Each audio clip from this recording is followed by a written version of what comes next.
जिवंत देव, जो पवित्र प्रभू येशू ख्रिस्त याच्या नावाला धन्यवाद देऊ। एपिस्करस पत्राचा 3रा अध्याय याच्या पहिल्या वचनापासून मी आपल्यासाठी वाचतो। देवाच्या रहस्याचे प्रगटीकरण करणाऱ्या कामगिरीवर पावलाची रवानगी। या कारणास्तव मी पाऊल तुम्हा परराष्ट्रीयांसाठी ख्रिस्त येशूचा बंदिवान आहे। देवाची जी कृपा तुमच्यासाठी मला प्राप्त झाली तिच्या व्यवस्थेविषयी तुम्ही ऐकले असेल, म्हणजे प्रगटीकरणाच्या द्वारे मला रहस्य कळविले गेले, त्याप्रमाणे मी जे थोडक्यात वर लिहिले आहे ते तुम्ही वाचून पाहाल, तर ख्रिस्ताविषयीच्या रहस्याचे परिज्ञान मला झाल्याचे तुम्हाला समजेल।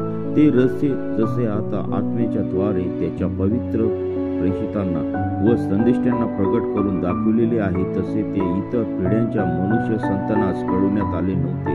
ते रहस्य हे की परराष्ट्रीय ख्रिस्त येशूच्या ठायी सुवार्तेच्या योगाने आमच्या बरोबर वतन बंधू, आमच्या बरोबर एक शरीर व आमच्या बरोबर अभिवचनाचे वाटेकरी आहेत। देवाच्या सामर्थ्याच्या करणीने त्याचे जे कृपाचे दान मला देण्यात आले होते, जेणेकरून मी त्या सुवार्तेचा सेवक झालो आहे।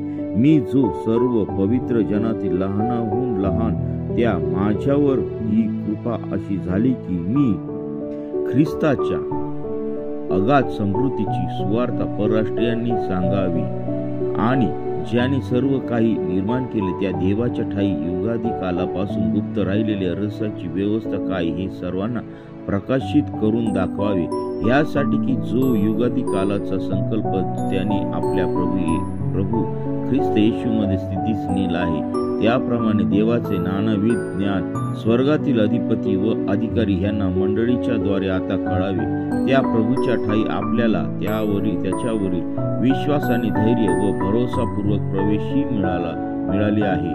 म्हणून मी विनंती करीतो की तुम्हा प्रित्यर्थ मला होणाऱ्या क्लेशामुळे तुम्ही खचू नये, ते तुम्हास भूषणावं आहेत। वाचलेले वचन देव बाप्पा आशीर्वादित करो, आमेन।